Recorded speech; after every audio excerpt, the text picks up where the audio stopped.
Alors, je suis avec Félix-Antoine et Marie-Ève. On les appelle les partants. Donc, les partants, c'est ceux qui vont faire un chemin de Compostelle là, dans l'année qui va venir, donc cette année. Et donc, j'aurais envie de commencer. Bien, bonjour, premièrement. Bonjour, merci d'être là. C'est très apprécié. J'aurais envie de vous demander en premier lieu, bon, pourquoi Compostelle? Tu sais, le monde est vaste, le monde est grand. Pourquoi Compostelle? Qu'est-ce que vous cherchez dans ce genre d'expérience? Bien, je vais commencer. Moi, je te dirais, j'avais toujours aimé voyager depuis plusieurs années et j'avais fait des voyages en autobus, en avion. Et puis là, je m'étais dit, qu'est-ce que je suis rendu à faire? Et je m'étais dit, bien, pourquoi pas essayer la marche? Et j'avais plusieurs amis qui m'en avaient déjà parlé. Et j'ai décidé de me lancer un peu à l'aveugle. J'ai fait tout ce qu'un pèlerin ne doit pas faire. OK. Donc, je vais pouvoir en parler un petit peu, mais j'étais rendu là, je te dirais, dans mes expériences de voyage. OK.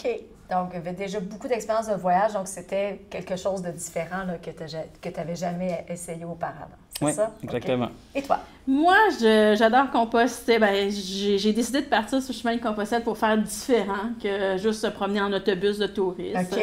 Rencontrer du monde un peu partout dans le monde. Et étant aussi passionnée par la photographie, l'histoire, ben, les chemins de Compostelle me permettaient de réunir toutes ces passions-là et c'est ça, marcher et découvrir des pays en marchant, c'est... Découvrir des pays en marchant. Okay. Ça, c'est comme une des raisons pour lesquelles oui. tu aimes faire le chemin. Là. Exact. Parce que vous en avez fait plusieurs chemins. Donc, vous faites partie des gens qui n'ont pas compris la première fois, comme on dit.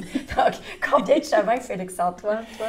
Bien, je suis parti 7 fois en faire 7 différents, mais non que j'ai fait 3 fois, fait que j'ai encore moins compris. OK, encore moins compris.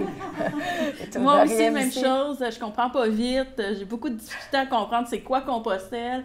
Alors, d'année en année, il faut que j'y retourne pour mieux le comprendre. Et là, je vais être à ma 8e fois cette année. À ta 8e fois. Oui. Puis ça, on essaie de revenir en arrière de votre premier chemin. Est-ce que vous êtes capable de vous rappeler un peu comment vous vous êtes préparé pour ce chemin-là? Est-ce que vous avez lu là-dessus? Est-ce que vous avez assisté à des conférences? Donc, si vous êtes capable de vous rappeler un peu comment c'était votre premier chemin. Bien, moi, ce qui est un peu drôle, c'est que j'avais le syndrome de l'imposteur à ce moment-là, okay. et quelque chose que je dis aux gens de ne pas avoir maintenant. Donc, en fait, quand je ne savais pas si j'allais aimer ça, je ne savais pas si c'est quelque chose que j'allais apprécier ou être capable de faire. Donc, j'avais un petit peu ce complexe-là. Donc, moi, au lieu de rechercher de l'information, j'ai fait l'inverse, en fait. J'ai pas recherché d'information. Okay. Et une fois sur le site, en fait, moi, je suis partie d'Arles. Arles okay. était mon premier chemin. Et je te dirais que j'ai même pas été à l'accueil pèlerin en tant que tel. J'ai été à l'office de tourisme, j'ai été à l'évêché pour avoir ma crédentiale. Et ça m'a fait faire des expériences peut-être un peu plus difficiles. Donc, ça m'a fait prendre les chemins les plus longs au lieu de prendre les chemins de pèlerin. Okay. Ça m'a fait en sorte que j'ai passé plus proche d'abandonner. Donc, je dirais aux gens de peut-être pas hésiter à se préparer, à aller chercher de l'information avant de partir. Effectivement, okay. Parce que ça se fait. Ça se fait, je l'ai fait, j'ai survécu. Mais effectivement, ça peut être un peu plus rapide, un peu plus facile si on va chercher de la bonne information. Toi, Marie-Ève, est-ce que tu arrives à te rappeler de cette fameuse première fois? Tout à fait. Je m'étais inscrite à l'association, j'avais écouté les gens, mais je suis partie aussi mal équipée que quelqu'un qui n'était jamais allé à des conférences. Moi, je me disais, sac à dos trop lourd, ben voyons, ça n'existe pas. Je peux vous dire que quand je suis arrivée au Puy-en-Velay, dans la côte, et voyant la cathédrale, là, j'ai dit, je suis dans la merde. Alors, première étape, 15 km plus loin, je vois une belle grosse poubelle et j'ai mis la moitié de mon sac dans la poubelle. OK, il y en a qui choisissent la poste, mais toi, tu as choisi la poubelle. Non, moi, c'était tellement inutile, honteux. OK. Puis, je suis partie vraiment d'une façon très inconsciente aussi. J'écoutais pas les gens, mais à un moment donné, j'ai fini par les écouter parce que un sac à dos trop lourd, oui, ça fait mal et ça peut causer de très sérieux problèmes.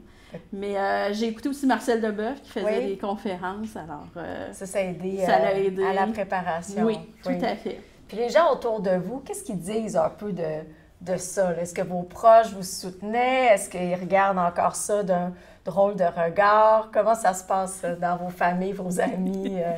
Bien, ils sont peut-être un petit peu tannés de n'entendre parler, mais j'arrêterai pas pour autant.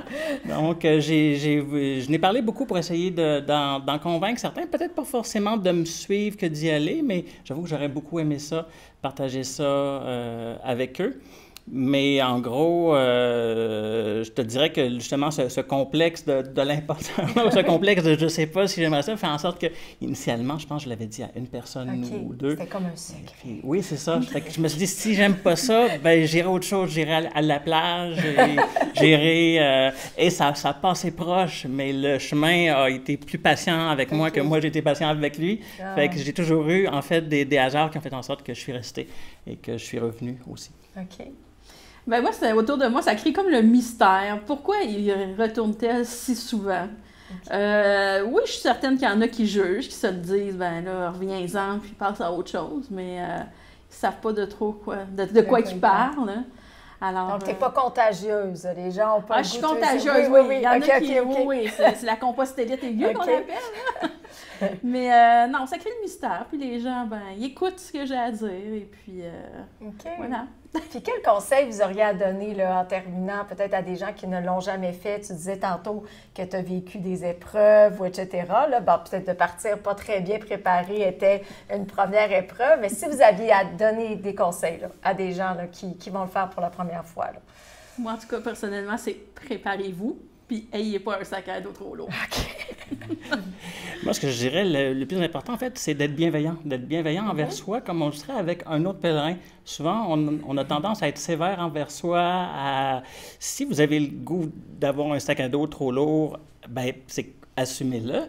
Mais en tant que tel, si ça vous prend ça pour avoir l'expérience puis l'apprentissage, pour en avoir un plus léger la fois d'après, faites-le. Donc, c'est un peu ça, s'assumer et être bienveillant parce qu'en fin de compte, c'est un temps qu'on prend pour soi. C'est un moment où on est face à soi-même, mais aussi qu'on peut prendre, bien, qu'on n'a pas le choix de prendre pour réfléchir parce qu'à un moment donné, après 2-3 heures de marche, bien, il en reste encore 4 ou 5 à faire aussi.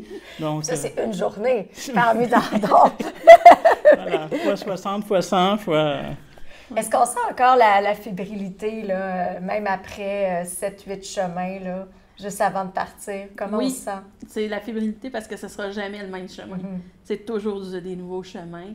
Même si physiquement c'est le même, c'est toujours de nouvelles rencontres, de nouvelles aventures. C'est spécial à chaque fois, c'est magique. Oui, puis c'est ça, je veux dire, il y a un chemin que j'ai fait 3 fois, et puis à chaque fois, les gens étaient différents, la température était différente, les endroits où je suis passé aussi, même si c'est le même chemin, il y a des variantes sur le même chemin également, et un chemin que tu fais à 8 heures le matin en hiver ou à 8 heures le matin l'été, c'est pas du tout la même chose, donc moi, j'ai pas eu l'impression d'avoir passé 2 fois à la même place, même si j'ai reconnu certains endroits. Merci beaucoup. C'était vraiment un plaisir.